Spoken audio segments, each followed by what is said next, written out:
Gracias porque lo que el mundo celebra el día de hoy, nosotros cada día de nuestra vida lo celebramos.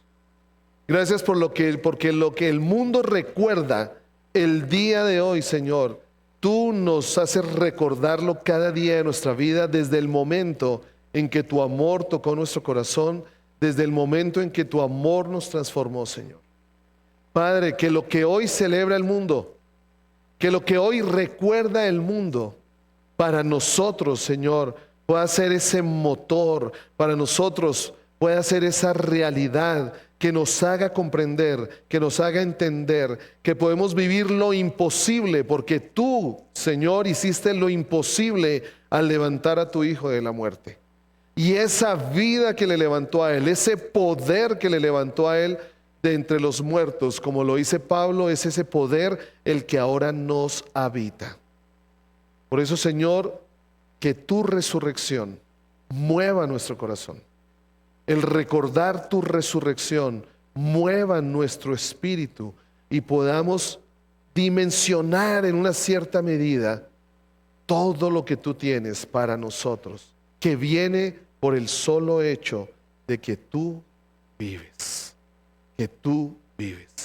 en Cristo Jesús. Amén. Es importante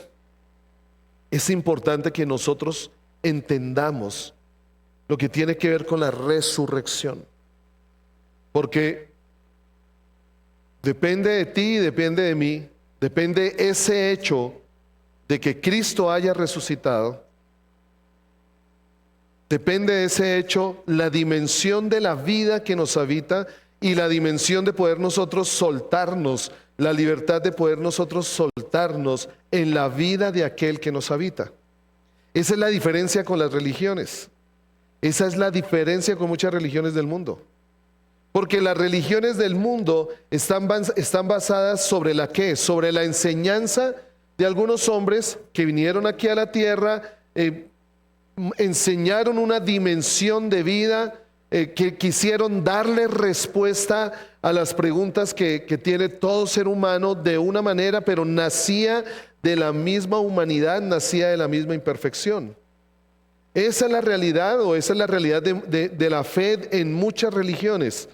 Nosotros no solo creemos en las enseñanzas de un maestro que vino a la tierra, de las enseñanzas de un hombre que vino, habló ciertas cosas bonitas, especiales, de cómo vivir la vida en la tierra de una manera diferente. No solo fue una enseñanza, sino que hay algo interesante. Cristo fue la enseñanza. Cristo es la palabra. Y no solo fue la enseñanza de un maestro, sino ese que se hizo su enseñanza propia, ese vive por siempre. Por lo tanto, sus enseñanzas, su palabra también vive y son una realidad. Ahí está la diferencia de la dimensión de la fe que hemos puesto nosotros en Cristo Jesús. Si tú quieres creer en un Cristo solo crucificado, vas a vivir la dimensión de la vida hasta la salvación.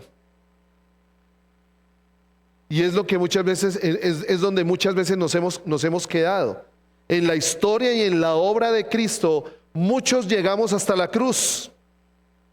Él murió por mí. Y allí frenamos todo lo que Cristo hizo de ahí en adelante y ahí nos detenemos. Entonces, ¿qué es lo único que nos interesa? Pues el temor a la muerte, el temor al infierno. Entonces, pues ya creo en Cristo, que Él murió por mí, que Él es mi Salvador y listo. Pero como vamos a ver hoy, la palabra no solo habló de Jesús o no hizo el énfasis, aunque Él es el Salvador, no hizo el énfasis solo en que Cristo fuera nuestro Salvador. Porque después de la cruz, ¿qué vino? La resurrección. Y en la resurrección de Jesús es que todo lo que está escrito en ese libro que ustedes tienen allí en su celular o en sus manos físicamente, en la resurrección de Jesús, ese libro cobra vida desde Génesis hasta Apocalipsis. Cada palabra cobra vida desde Génesis hasta Apocalipsis. Y ahí es donde viene la plenitud de la vida cristiana para nosotros, en la resurrección. Mucho se ha enfatizado en el Cristo crucificado. ¿Qué es lo que caracteriza normalmente al pueblo creyente? ¿Qué es lo que lo caracteriza? La cruz. Pero deberíamos hacer no sé, ¿cómo poder decirlo? Un símbolo, pero no quiero que me entiendan. Podríamos hacer algo de la tumba vacía, porque es que en la tumba vacía está todo lo que nosotros podemos vivir en Cristo. Pero vamos a ver hoy algo frente a la realidad de la resurrección. No podemos dejar pasar, porque yo sé que muchos de nosotros estamos esperando poder ver la segunda parte de la pasión de Cristo. La primera parte, ¿dónde terminó? ¿O qué se enfatizó en la primera parte de la película de la resurrección de Cristo? ¿Quiénes vieron este fin de semana películas de Jesús? ¿Quiénes? Bueno, yo les quiero confesar que yo me vi toda la serie de Cobra Kai. ¿Quiénes se vieron Quo Vadis? Los elegidos. Ok. Ya viene la segunda parte de la pasión de Cristo de Mel Gibson, donde enfatiza la resurrección de Jesús. Creo que ya salió. No ha salido. En agosto. Uy. Bueno. Ok. Entonces, ¿qué es lo que vamos a tratar de mirar hoy? Hay una evidencia histórica, y eso no lo podemos negar, pero no queremos quedarnos solo en esto, ¿cierto? Hay mucha evidencia manifestada en la palabra, hay testigos que evidenciaron que Cristo fue levantado entre los muertos, hay historiadores fuera de la palabra que hablan de la resurrección de Jesús, que tomaron el testimonio de aquellos que escucharon, de aquellos que vieron, de aquellos que fueron a la tumba. Y esto es interesante comprenderlo, porque pues hay una realidad histórica de que Cristo se levantó entre los muertos. Mire que es diferente a lo que sucede con Mahoma. ¿Qué dicen los musulmanes respecto a Mahoma? Que él fue arrebatado. Que él fue arrebatado. Por eso no existe la tumba de Mahoma. Que él fue arrebatado. Pero no hay ninguna evidencia, no hay ningún testimonio de un testigo, eso es como redundante, ¿no? El testimonio de un testigo que haya visto el arrebatamiento de Mahoma. Por ejemplo, hubo un testimonio o hay un testigo que vio el arrebatamiento de Elías, pero no hay un testigo del arrebatamiento de Mahoma. Es muy fácil decir, pues sí, nuestro profeta fue arrebatado, fue llevado al cielo. Muéstreme las evidencias. En cambio, de la resurrección de Cristo, que Cristo fue levantado de los muertos, sí lo hay. Y varios estudiosos han tratado de armonizar todas las apariciones o todo lo que sucedió después de que Cristo resucitó. Y hoy vamos a recordar algunas cosas, ¿sí? Hoy vamos a recordar rápidamente algunas cosas de estas evidencias. Primero, recordemos que hubo un terremoto y fue removida la piedra que estaba cubriendo la tumba de Jesús antes del amanecer.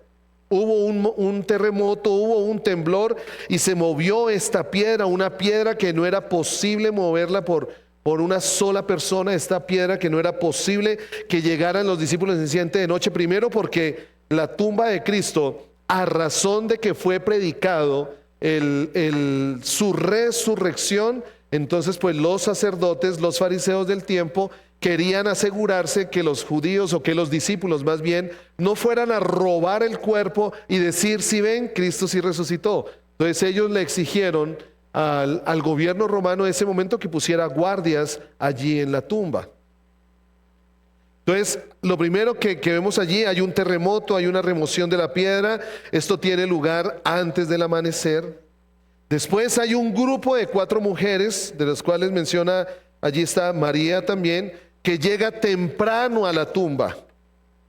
Y las mujeres, pues naturalmente se preguntan, ¿y quién nos va a ayudar a remover la piedra? Ellas venían, según la costumbre, a seguir preparando el cuerpo del Señor. Pero ellas, en medio de esa pregunta, se acercan y quedan sorprendidas al ver que la piedra ha sido removida. María sale corriendo para contarles a Pedro y a Juan que el cuerpo de Jesús había sido robado, no que Jesús había resucitado, sino que el cuerpo del Señor había sido robado, como lo dice Juan 20, versículo 2. Las otras mujeres se quedan en el huerto, entran en la tumba y ellas son recibidas por dos ángeles, quienes les encargan que comuniquen a los discípulos la buena nueva de la resurrección de Jesús. Entonces las tres mujeres que quedan, entran, ven a dos ángeles y los dos ángeles les dicen a ellas, les encargan que por favor, como pues las mujeres pueden llevar muy bien la noticia, entonces les encarga a las mujeres que lleven la noticia.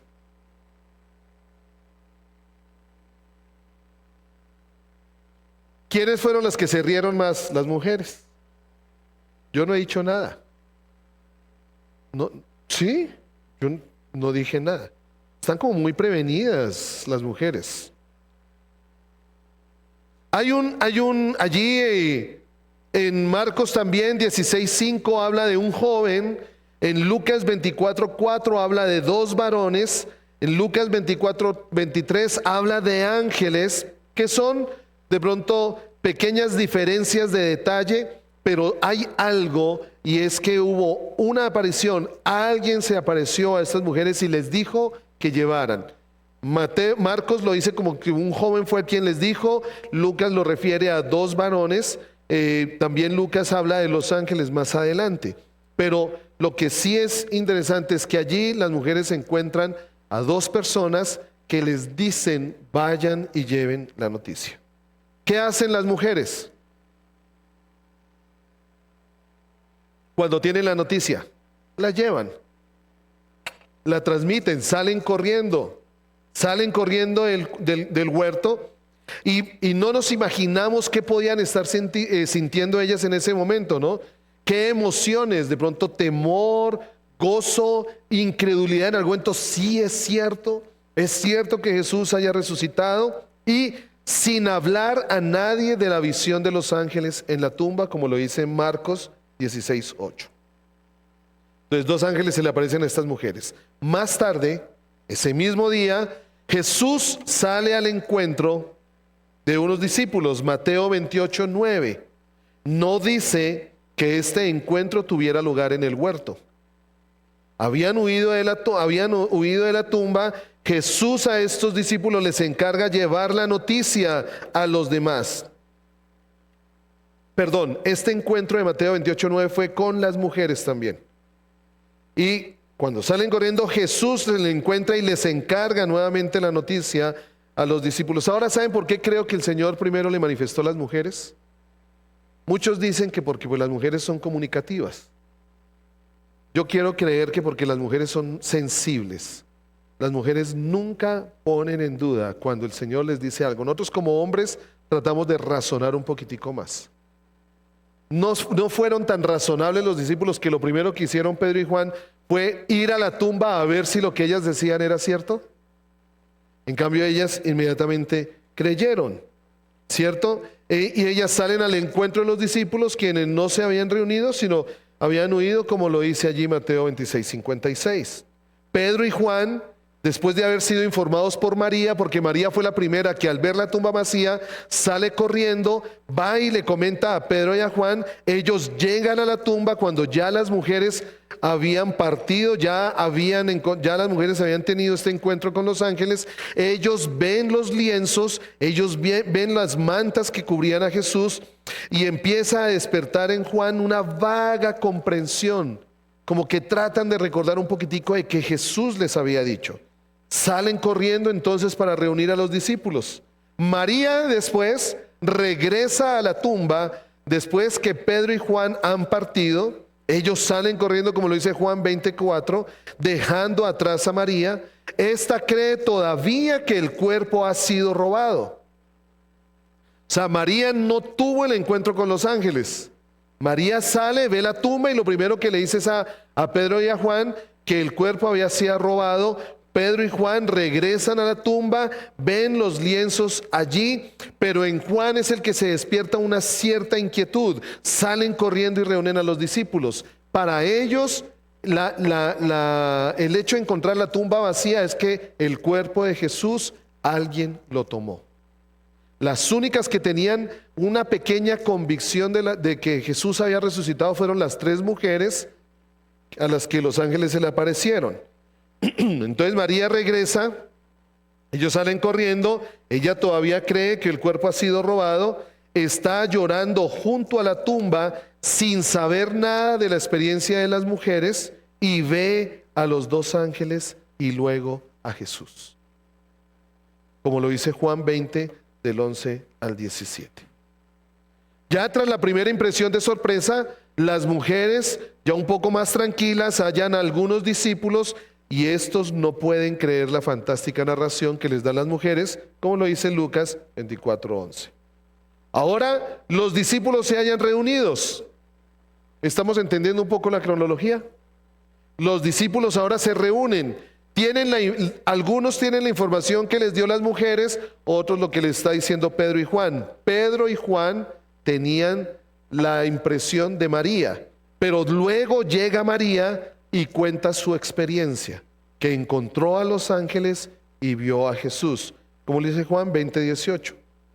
Aquella misma tarde se da lo de la caminata a Emaús, que lo hemos escuchado. Van 2 discípulos caminando y se acerca a Jesús a hablar y a escuchar, y Jesús les pregunta de qué están hablando. Ellos no disciernen, ellos no caen en cuenta que era Jesús el que caminaba con ellos. Durante esa misma tarde, como lo dice Lucas 24:34, Pedro se le aparece a Pedro. Y aquella velada allí, los discípulos están todos reunidos a puerta cerrada, habían huido. Recordemos que a la final, con lo que le sucedió a Pedro, con lo que había sucedido con la muerte de Cristo, ellos tenían temor, huyeron, pero el testimonio de las mujeres, el testimonio de Pedro y Juan, y más tarde el testimonio de María, hace que se reúnan todos. En esa reunión, Tomás estaba ausente. Después hay una segunda aparición a los 11 y allí ya está Tomás. Y conocemos lo que dice el Evangelio respecto a este encuentro con Tomás. Luego se encuentra Jesús con los discípulos en Galilea, como lo dice Mateo 28:16.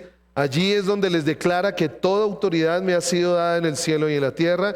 Después aparece junto a Tiberias en Juan 21 y a los 500 hermanos, como lo menciona 1 Corintios 15:6. Pablo refiere que Jesús se le apareció a más de 500 desde el momento en que resucitó, el encuentro en Galilea, cuando les dice que esperen en Jerusalén, cuando estuvo 40 días con ellos enseñándoles del reino. Regresan a Jerusalén, ellos en Jerusalén tienen la aparición final y allí ven a Jesús ascender. Esto es lo que sucede con los discípulos. Jesús se le apareció a varios. O sea, ¿cómo se conectan los testimonios de varios en diferentes lugares, en diferentes momentos, que llegan a llegar a la conclusión, y a la afirmación de que realmente Jesús había resucitado? Ahora viene el testimonio de Pablo. Pablo no estuvo con los discípulos.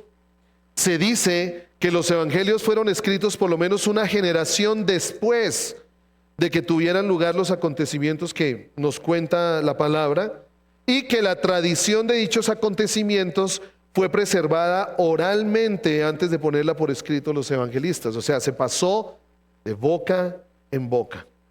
Pablo nos ofrece una tradición más antigua, porque cuando Pablo escribe a los Corintios en el año 55 o 56 después de Cristo, escribe lo siguiente: 1 Corintios 15, 3 al 8. Voy a leerlo en Nueva Traducción Viviente. Miren lo que dice Pablo: yo les transmití a ustedes lo más importante y lo que se me había transmitido a mí también. O sea, que Pablo se lo transmitieron otros lo que había acontecido, lo que había sucedido. ¿Y qué fue lo que le transmitieron a Pablo? ¿Qué fue lo que le enseñaron a Pablo? Cristo murió por nuestros pecados, tal como lo dicen las Escrituras. Versículo 4. Fue enterrado y al tercer día fue levantado de los muertos. ¿Y qué dice Pablo? Tal como lo dicen las Escrituras. 5. Lo vio Pedro y luego lo vieron los 12. Versículo 6. Más tarde lo vieron más de 500 de sus seguidores a la vez, la mayoría de los cuales todavía viven, aunque algunos ya han muerto. Luego lo vio Santiago y después lo vieron todos los apóstoles. Por último, como si hubiera nacido en un tiempo que no me correspondía, también lo vi yo. ¿Cómo iba a tener Pablo un encuentro con alguien que estaba todavía en la tumba? Recordemos que Pablo tuvo un encuentro con Jesús, allí donde se cae en el camino, o es tumbado más bien en el camino, y allí es donde escucha una voz del cielo que le dice: Saulo, Saulo, ¿por qué me persigues? Saulo pregunta y él dice: yo soy Jesús, a quien tú persigues. Esta es la más sorprendente referencia y la más importante lista de todas las apariciones de la resurrección que hallamos en el Nuevo Testamento. Pablo afirma que el mensaje del Evangelio no tuvo origen en él, sino que lo recibió de otros a quienes había sido encomendado antes que a él. Se acepta generalmente que Pablo se refiere probablemente a su visita en Jerusalén en Gálatas 1:18, 3 años después de su conversión. Claro, en otro pasaje, Pablo afirma no haber recibido su evangelio de hombre alguno, ni por mediador humano, sino del Señor, como lo dice Gálatas 1:12. Pero en 1 Corintios, pues Pablo refiere el hecho de que él recibió esos acontecimiimientos de otras personas, pero las afirma no solo con que otros me dijeron, el Señor se le apareció a estos, sino que concluye diciendo: y también yo lo he visto. Después de todo esto, de mirar lo que dice la palabra, podríamos quedarnos aquí hablando lo que dicen historiadores de la época que no hacen parte, o que no, sus referencias no hacen parte de la palabra, sino lo que comentan historiadores de la época de la resurrección. Pero pues lo que queremos dejar no es eso. Yo creo que Cristo vive. Porque yo vivo, Él vive. O sea, fuera una fe muerta, pues no tendría sentido nada de lo que estamos viviendo. No tendría sentido nada de lo que experimentamos en el Señor. Pero viene una pregunta: ¿por qué tiene tanta importancia la resurrección para la fe cristiana? ¿Qué piensan ustedes? Aunque Jesús no hubiera resucitado entre los muertos, ¿quedaría menoscabada la verdad esencial del cristianismo? O sea, si Jesús no hubiera resucitado, ¿el cristianismo tendría relevancia? ¿Acaso no queda el mismo Dios, el mismo Jesús, con sus palabras sin sentido, sus maravillosas enseñanzas, su muerte sacrificial? Por eso es que volvemos a preguntar: ¿por qué es tan importante en realidad la resurrección? Y Pablo parece que depende todo el cuerpo, que hace depender todo el cuerpo de la verdad cristiana. Pablo hace que toda la verdad cristiana se sostenga en el hecho de la resurrección de Jesús. Pablo, que lo recibió de los discípulos y después lo ve, pone como pilar, digámoslo así, pilar de la verdad cristiana el hecho de que Cristo haya resucitado. Miren lo que dice 1 Corintios 15, vamos a leerlo del 14 al 19.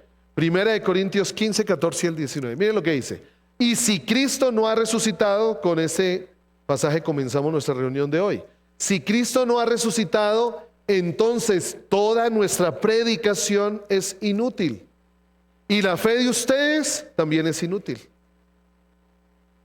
O sea, todo lo que enseñamos, todo lo que hablamos, todo lo que creemos no tiene importancia si Jesús no resucitó. ¿Qué sentido tiene entonces hacer lo que hacemos? ¿Qué sentido tiene vivir por un propósito mayor? ¿Qué sentido tiene entregar nuestra vida, entregar todas nuestras fuerzas por algo que quedó en una tumba? No tiene sentido.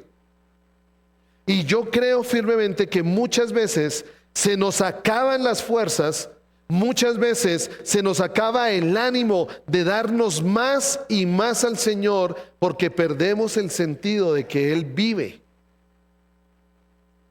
Cuando lo manejamos como una creencia, como una fe, pues lo manejamos como sin peso. Lo hago, no lo hago, cuando quiero lo hago, cuando quiero no lo hago. Pero cuando yo entiendo que Cristo vive, que Cristo resucitó y todo lo hizo, Él mismo se entregó y me invita a vivir la vida que Él vivió, todo lo que está a nuestro alrededor empieza a adquirir algún sentido. O si no, ¿de qué nos diferencia de otros? Estoy hablando de los cristianos, no estoy hablando de los evangélicos. ¿Entienden? No, estoy hablando de los cristianos, los que creemos en Cristo Jesús. No estoy hablando de religión, porque generalmente llevamos nuestro pensamiento ¿a qué? A religión. No estoy hablando de religión. Si Cristo no resucitó, vana es la enseñanza que damos, vana es la fe que tenemos. Es inútil. Lo dice Pablo. ¿Qué dice el siguiente versículo? Y nosotros, los apóstoles, estaríamos mintiendo acerca de Dios porque hemos dicho que Dios levantó a Cristo de la tumba. Así que eso no puede ser cierto si no hay resurrección de los muertos. Entonces quiere decir que todo el evangelio y toda la palabra se estaría sustentando en una mentira. ¿Y la mentira tiene poder de vida? Pensémoslo un momento. Sigamos, 16. Y si no hay resurrección de los muertos, pues entonces Cristo no resucitó. 17. Y si Cristo no ha resucitado, entonces vuelve y dice Pablo, la fe de ustedes es, y no solo eso, sino que todavía somos culpables de nuestros pecados. O sea, ¿dónde queda la esperanza? ¿Dónde queda la esperanza? Sigamos. En ese caso, todos los que murieron creyendo en Cristo, todos los que vivieron en el Antiguo Testamento, que es sombra de Jesús, todos aquellos que murieron creyendo en esa sombra, realmente están perdidos. Murieron, vivieron creyendo una mentira, si Cristo no hubiera resucitado. 19. Y si nuestra esperanza en Cristo es solo para esta vida, esta es la frase más, somos los más, somos los más dignos de lástima de todo el mundo. Si Cristo no hubiera resucitado. Sin embargo, Pablo dice que si Jesús no resucitó, entonces somos hallados falsos testigos de Dios. Es más, la Biblia entera sería un testigo falso de Dios. Si Cristo no resucitó, la historia de la redención termina en un callejón sin salida porque termina en una tumba. Ahí se acaba todo. Ahí termina todo. Entonces resulta que Dios no es el Dios vivo, ni es el Dios de los que viven, como lo dijo Jesús. Si Cristo no resucitó, entonces la muerte es más poderosa que Dios. Entonces Dios no es todopoderoso. Dios no es omnipotente.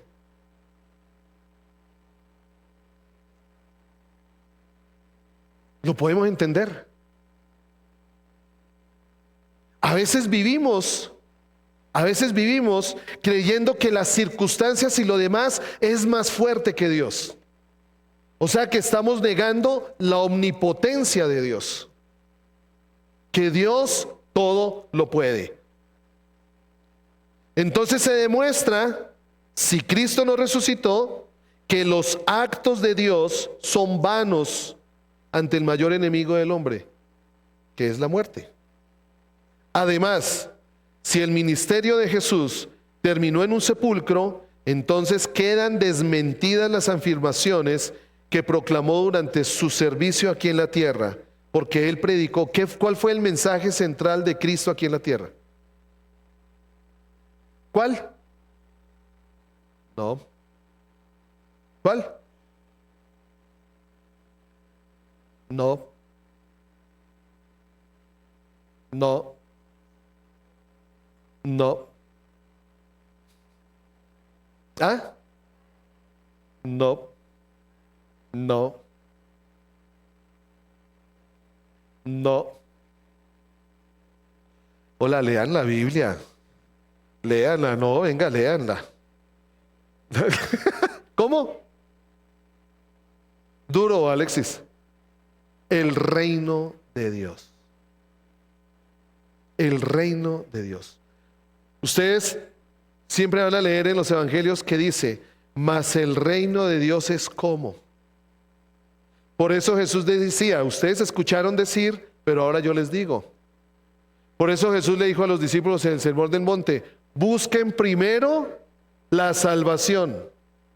No, perdón, busquen primero el perdón de pecados. No, busquen primero la justificación. No, y entonces ¿por qué nosotros sí nos quedamos hasta ahí? ¿Por qué entonces nosotros sí buscamos la salvación? ¿Por qué nosotros sí buscamos el perdón de pecados? ¿Por qué nosotros sí buscamos la justificación y no buscamos el reino?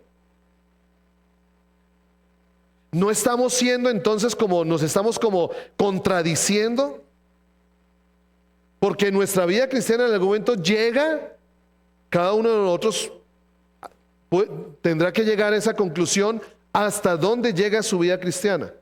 Y cuando digo hasta dónde llega su vida cristiana, es que de pronto algunos, cuando creemos más en salvación, cuando creemos más en perdón de pecados, que es cierto que hace parte de la obra, porque la obra de Cristo hace parte de la salvación, la obra de Cristo hace parte del perdón de pecados, pero no es toda la obra de Jesús.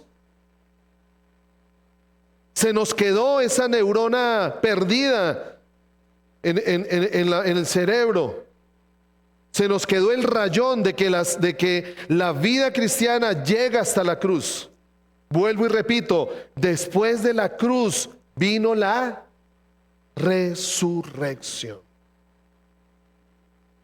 Por eso es muy fácil, a veces de pronto por eso la dimensión de la vida cristiana de pronto se queda liviana cuando lo dejamos solo con la cruz. Ya soy salvo, ya voy a ir al cielo, pero eso no es el reino de Dios. ¿Estamos entendiendo? ¿Comprendemos? Entonces,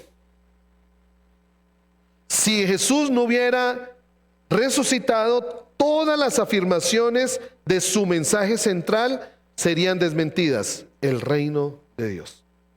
Ahora, si Jesús murió, entonces se niega todo su mensaje. Si ha muerto, no puede venir en su reino. Si ha muerto, la esperanza de una venida triunfante del Hijo del Hombre, pues es imposible. Además, las enseñanzas de Jesús concernientes a la presencia del reino, a las bendiciones también del reino, pues son una ilusión. Porque solo la presencia de las bendiciones del reino hablan del anticipo del reino celestial que vamos a vivir.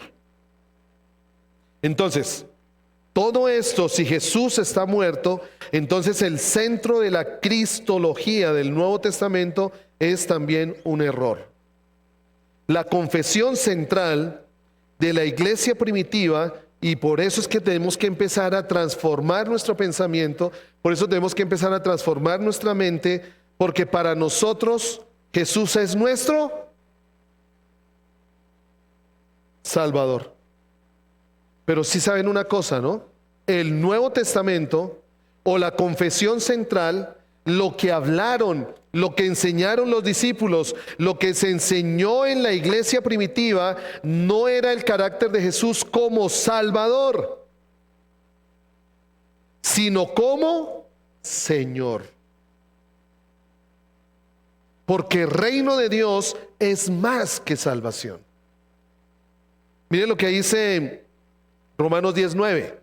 Si confesares con tu boca que Jesús es el Salvador y creyeres en tu corazón que Dios le levantó de los muertos, serás salvo. Amén. No.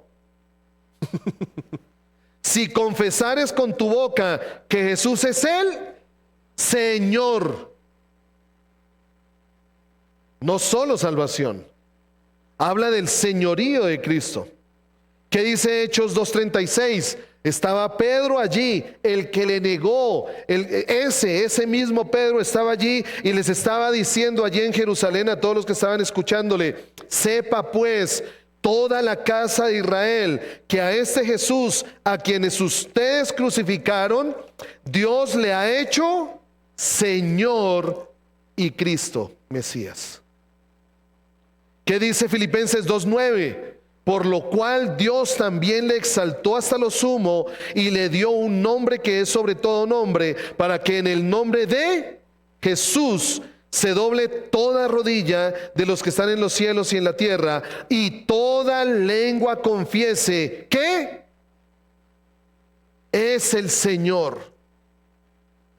1 Corintios 8:5, pues aunque haya algunos que se llamen dioses, sea en el cielo o en la tierra, como hay muchos dioses en minúscula y muchos señores, para nosotros, sin embargo, solo hay un Dios, el Padre, y un Señor, Jesucristo. Entonces, ¿qué quiero dejar en el corazón de cada uno de nosotros? Porque también en mi corazón lo quiero dejar. Que la resurrección, la dimensión, entender la realidad de aquella evidencia histórica, muestra que Jesús es el Señor. Que la obra de Cristo no solo tiene que ver con salvación. Que la obra de Cristo, porque miren, si dejamos la obra de Cristo solo con el tema de salvación, pues a la final estamos siendo egoístas, porque cuando lo dejamos solo como Salvador, solo pensamos en nosotros. ¿Sí, no? Él me salvó. Ya me voy al cielo. Ya no me voy al infierno. En cambio, cuando seguimos la realidad de lo que pasó con Cristo, resucitó, lo levantó de los muertos y lo exaltó sobre todo, para que toda lengua confiese, no que Jesús es mi Salvador, sino que Jesús es mí. ¿Y saben cuál es el problema de que Jesús es mi Señor? Ya no soy yo, ya es Él. Por eso nos gusta quedarnos con el Salvador, porque tiene que ver conmigo. Pero cuando pasamos a la resurrección y que el Señor lo hizo Señor, ya tiene que ver con Él. Y ahí es donde se empieza a experimentar la verdadera vida cristiana. La verdadera vida cristiana. ¿Qué pasó? ¿Qué sucedió con los discípulos cuando vino el Espíritu Santo sobre ellos? Que los que le negaban, los que salieron huyendo, los que salieron corriendo, los que tuvieron temor de que los fueran a azotar, los que tuvieron temor de que los fueran a encarcelar, ahora se gozaban de que los estaban encarcelando, ahora se gozaban de que los estaban azotando, ahora se gozaban de que estaban compartiendo el sufrimiento de su Señor. Porque yo no doy mi vida por mi Salvador. Porque cuando lo dejo como Salvador es que Él dio su vida por mí. Pero cuando yo paso a lo que sucedió al tercer día de la muerte de Jesús, que el Señor lo levantó de los muertos y lo hizo Señor, ahí es donde está el valor y la esencia de que yo entregué mi vida por Él.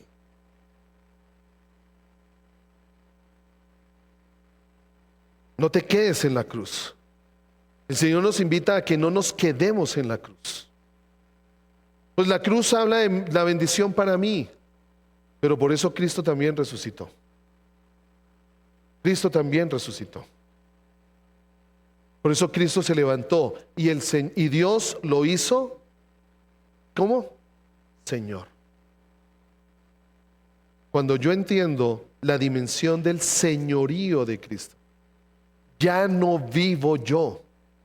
Es un versículo que lo repetimos muchas veces, pero esa es la realidad de la resurrección de Jesús.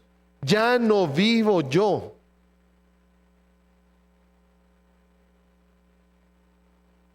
¿Y qué hace eso? Que ya no vivo para mí, sino vivo para Él. Ya no vivo para mis propósitos. Y ahí es donde empieza a haber un conflicto en nosotros. Ahí empieza a haber un conflicto. Porque muchos llegamos, y naturalmente muchos llegamos a que el Señor cambiara nuestra realidad. Muchos llegamos a que el Señor nos sanara. Muchos llegamos a que el Señor nos restaurara. Muchos llegamos a que el Señor cambiara nuestras circunstancias. Muchos llegamos por eso. ¿Y el Señor nos sanó? Sí. ¿El Señor nos restauró? Sí. ¿El Señor nos transformó? Sí. ¿Para qué? Porque es muy frustrante que hay algo más y nos quedamos con lo pequeño. El Señor empezó a transformar mi necesidad sentida. ¿Cuál era mi necesidad sentida? Mi necesidad sentida es: necesitaba ser sano, necesito ser libre, necesito ser restaurado, necesito identidad, necesito tener relaciones sanas. Esa es mi necesidad sentida. Necesito que restaure mi economía. Necesito que restaure mi familia. Necesito que restaure mi vida. Esa es la necesidad sentida de todos nosotros. Pero Jesús no se quedó con los discípulos solo restaurando su necesidad sentida. Jesús no solo se quedó con la mujer del flujo de sangre sanando su enfermedad. Porque saben que hay una necesidad más profunda en el corazón del hombre. ¿Y saben cuál es esa necesidad? Ya, que acabe ya. Ya, no. Gracias, ñeca.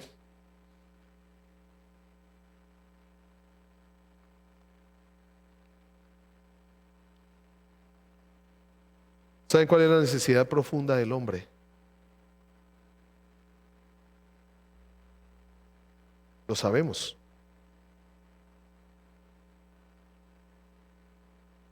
El hombre necesita darle sentido a su vida. El hombre necesita un sentido de propósito. Por eso es que cuando vivimos para nuestros sueños, cuando logramos nuestros sueños, cuando logramos lo que queremos, al final, ¿qué sucede? Nos seguimos sintiendo vacíos. Esa es la realidad.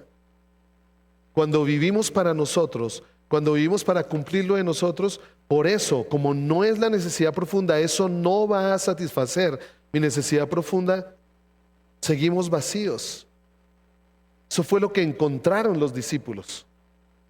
Los discípulos hubieran podido, ya tenían la autoridad del Señor, hubieran podido volver a las redes y sacar miles de pescados y que las redes se rompieran.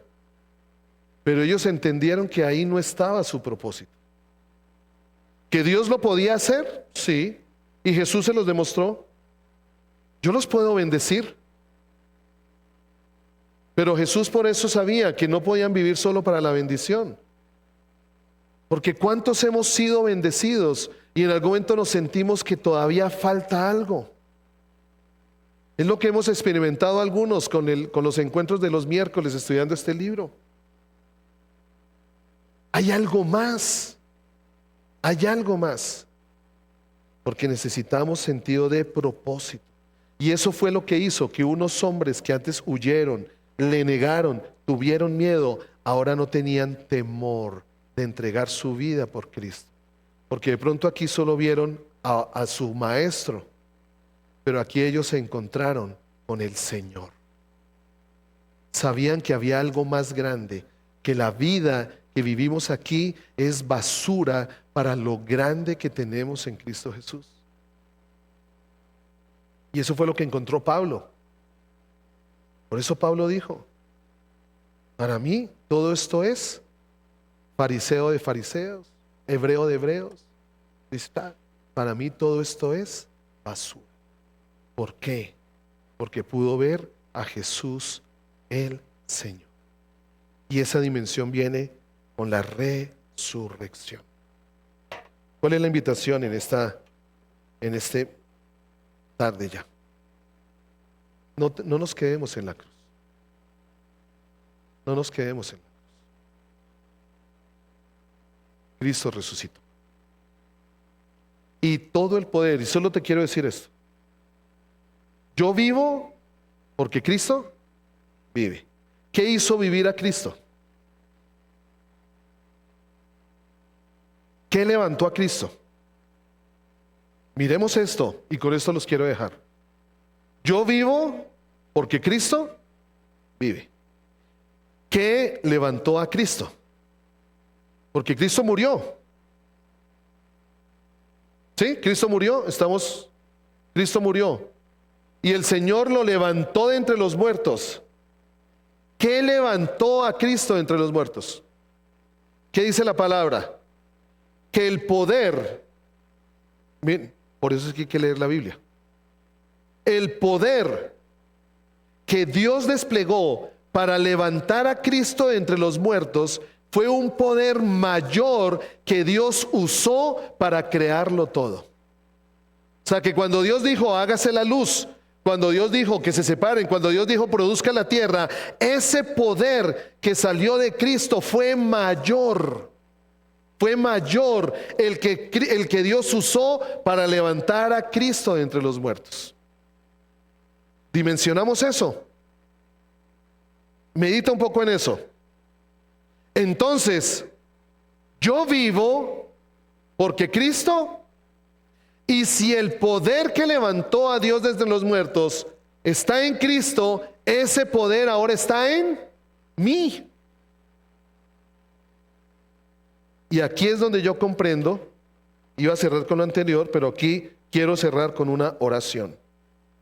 Y es la oración que hizo Pablo allí en Efesios, capítulo 1. Por eso miren la oración de Pablo, porque no dimensionamos. Jesús le dijo a los discípulos, toda autoridad me ha sido dada en el cielo y como en la tierra. Por lo tanto, y viene el Espíritu Santo y llena a los discípulos, los satura de la vida de Cristo, los llena de su poder, y en ese poder los discípulos hacen lo que antes no podían hacer, hacen lo que antes no estaban capacitados a hacer. Ahí vienen los discípulos y mire lo que ora Pablo. Y esta oración la vamos a hacer para terminar en este momento. Dice versículo 15, Efesios 1. Desde que me enteré de su profunda fe en el Señor Jesús y del amor que tienen por el pueblo de Dios en todas partes, no he dejado de dar gracias a Dios por ustedes. Lo recuerdo constantemente en mis oraciones y le pido a Dios, el glorioso Padre de nuestro Jesucristo, que les dé sabiduría espiritual y percepción para que crezcan en el conocimiento de Dios. Pido que les inunde de luz el corazón, para que puedan entender la esperanza segura que Él ha dado a los que llamó, es decir, su pueblo santo, quienes son su rica y gloriosa herencia. También pido en oración que entiendan la increíble grandeza del poder de Dios para nosotros, los que creemos en Él. Es el mismo gran poder que levantó a Cristo de los muertos y lo sentó en el lugar de honor a la derecha de Dios en sus lugares celestiales. ¿Qué estaba diciendo Pablo? Y yo oro por estas 3 P's. Oro por estas 3 P's sobre ustedes. Que ustedes entiendan la posición que ahora tienen en Cristo Jesús. que entendamos la posición que ahora tenemos en Cristo Jesús. Somos hijos de Dios. En Cristo Jesús somos hijos de Dios. Que entendamos la posesión que tenemos en Él, la gran herencia, de lo cual su Espíritu Santo son las arras de esa herencia que tenemos, toda la manifestación del cielo aquí sobre nosotros, en Cristo Jesús. Y la siguiente, la tercera P, que entendamos el poder que nos habita. Posición, posesión y poder. Cuando podamos comprender eso y crezca crezca el conocimiento de Dios en nuestro corazón, en todo lo que somos en Cristo, nuestra vida va a cambiar radicalmente. No la vida cristiana, la vida. Yo bendigo la posición que ustedes tienen como hijos de Dios. Bendigo la herencia que tienen en el Señor. Y bendigo y declaro el poder que les habita crece más y más. Por eso, para los que esperan en el Señor, por eso todo, como lo dice la palabra, todo lo podemos en Cristo. Todo lo podemos. El poder del omnipotente, el poder del que todo lo puede, nos habita, y cualquier circunstancia, cualquier situación, la podemos vivir en Cristo Jesús. Podemos vivir la escasez, podemos vivir la abundancia, podemos vivir la persecución, podemos vivir la paz, porque el poder que nos habita es más grande que la persecución, es más grande que la escasez, es más grande que la circunstancia. Que el Señor nos haga crecer en su conocimiento para entender quiénes somos y lo que tenemos en Cristo Jesús. Por cuanto Él vive, por cuanto Él vive. Si no viviera, vano es todo. Esa es la esperanza. Algunos se nos adelantaron, pero los que se nos adelantaron no han muerto, porque ya no hay muerte. ¿No te alegra eso? Yo voy a volver a ver a mi papá, porque Él vive, porque Cristo vive. Voy a volver a ver a mi suegro, voy a volver a ver a aquellos que van a partir antes de nosotros, porque pues es lo natural. Muchos irán a partir antes que nosotros. Hablaba con alguien eso, ya uno siente la edad, no tanto porque ya le duelan las rodillas, ya uno siente la edad, no tanto porque ya no pueda levantar esto o lo otro. ¿Sabes dónde siente uno la edad? O yo la he sentido así, porque he visto la generación que estaba delante de nosotros que ya están partiendo. Profesores, maestros de escuela dominical, amigos, personas que conocimos ya partieron. Pero por cuanto Cristo vive, ellos viven. Y esa es la esperanza que tenemos en aquel que vive. Que eso alegre tu corazón. Que eso alegre tu corazón. Vamos a ver partir muchos más. De pronto algunos partiremos antes que otros, pero hay una esperanza. Nos volveremos a ver. O sea que me ganaron por la eternidad. Imagínense, ya me ganaron por la eternidad. O sea, no se van a poder librar de mí. Vamos a ver partir a nuestros padres. Algunos tristemente hemos visto partir a nuestros hijos. Algunos vimos partir hermanos. Pero hay una esperanza. Por cuanto Cristo vive, ellos viven.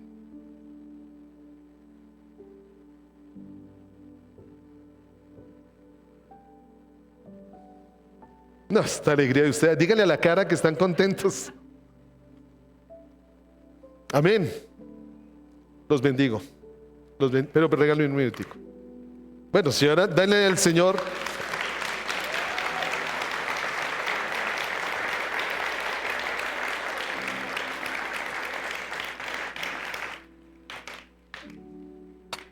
Y queremos como familia compartir algo con ustedes.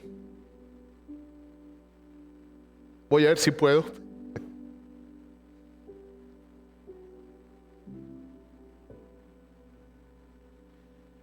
No me enseñaron a hablar y a llorar al tiempo. Entonces, Sammy.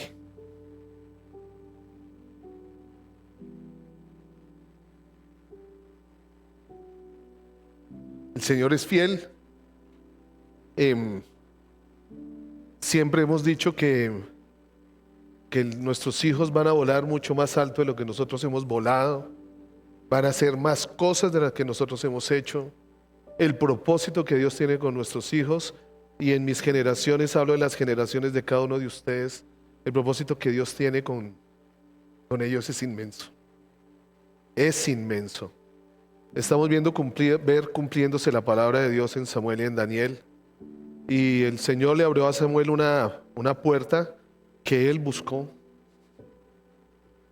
Nosotros lo único que hicimos fue darle pataditas por detrás, pero él lo buscó, el Señor lo puso en su corazón. Ahorita el 29 de abril se va para Estados Unidos. Va a estar 4 meses allí trabajando, cumpliendo el sueño americano. ¿Sí saben cuál es el sueño americano, no? Que solo viven para trabajar, por eso anhelan dormir. Ese es el sueño americano. Y sabemos que pues todo lo que Dios va a hacer en su corazón es un reto no fácil para él, y para nosotros tampoco, porque cuando los vemos ya saltar del nido, él allí, sus circunstancias las va a vivir solo él y el Señor. Nosotros lo único que podemos hacer es orar y que el Señor lo guarde. Pero queremos que nos ayuden a bendecirlo. ¿Sí? ¿Sí? Que oremos por él. Samus, venga Carlitos, en nombre de Samuel Acevedo. Consu.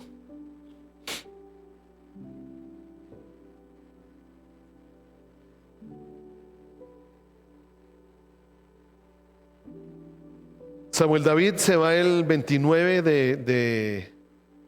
de abril, y Samuel Andrés llega un mes después, ¿no? Tenía que llevarse al mejor amigo a que vivieran esta experiencia allí juntos. Una de las tantas, nunca se me va a olvidar cuando los pastores Mario y Susana nos dijeron a Karina y a mí: mire, saquen el pasaporte. Nos dijeron: saquen el pasaporte. Ustedes no saben en qué momento van a romper las fronteras. Y la primera vez que rompimos fronteras, el Señor empezó a abrir el espacio. Que nos vayamos a ir, no, pero el Señor empezó a darnos la oportunidad de salir. Y ver que ahora está pasando con nuestros hijos. Hoy es con Samuel, mañana es con Daniel, después con nuestros nietos. Pero queremos bendecirlo y orar por él y orar por Samuel Andrés, y que nos van a hacer falta. Aunque son 4 meses, ¿no? Esto no es nada. Ven.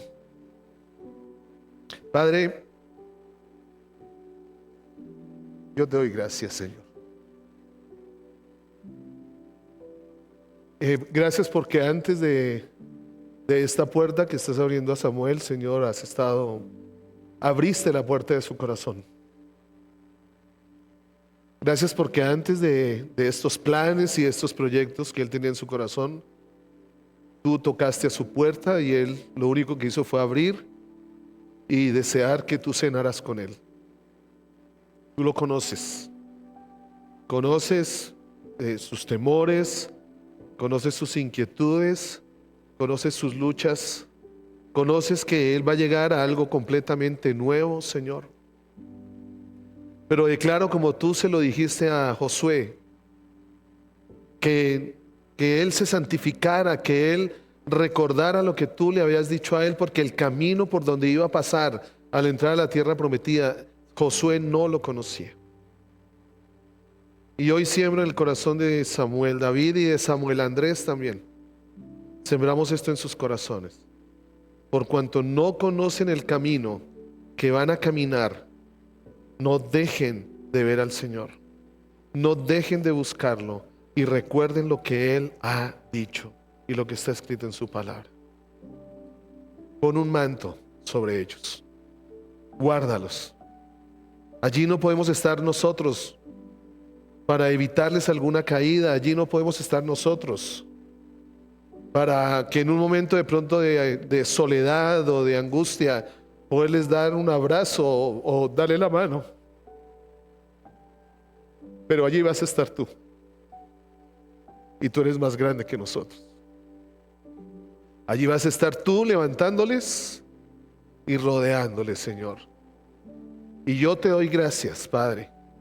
No porque Samuel y Samuel Andrés tengan este viaje, sino te doy gracias porque estás cumpliendo tu palabra en ellos.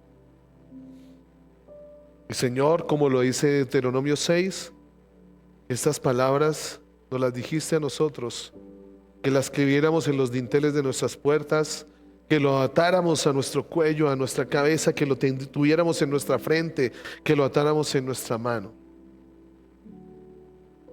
Y que se las dijéramos a nuestros hijos, y a los hijos de nuestros hijos, y a los hijos de los hijos de nuestros hijos. Y la bendición alcanzará 1000 generaciones. Te bendecimos a mí. Bendecimos este viaje. Bendecimos tu entrada allí al aeropuerto. Bendecimos el paso tuyo y el de Samuel Andrés allí por migración. Declaramos la gracia del Señor sobre tu vida. Declaramos que nada se opondrá al propósito de Dios en este viaje con ustedes. Y declaramos que los enemigos que se levantan serán confundidos allí, porque el mismo Señor los guardará. En el nombre de Jesús. Amén.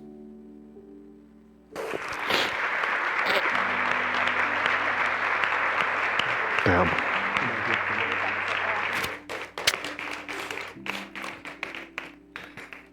Y créanlo. Perdón. Pero espera.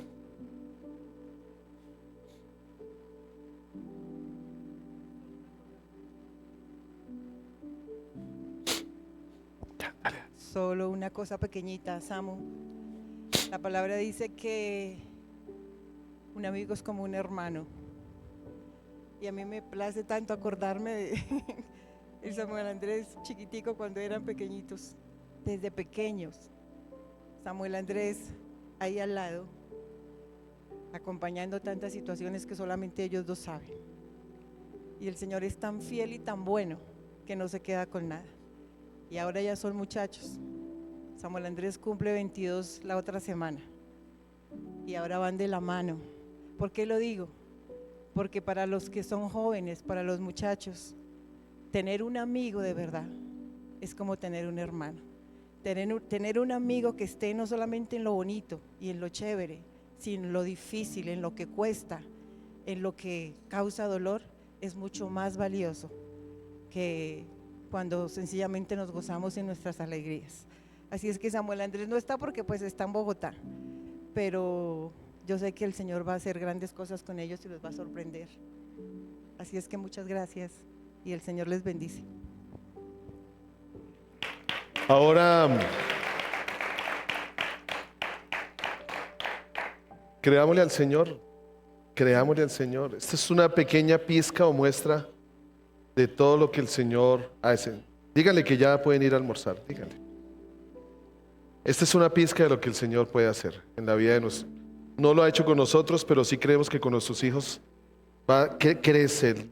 Hasta una dimensión lo hace con nosotros y con nuestros hijos va mayor. Los bendigo, bendigo su posición, bendigo su posesión y bendigo el poder que les habita. Que tengan un feliz domingo.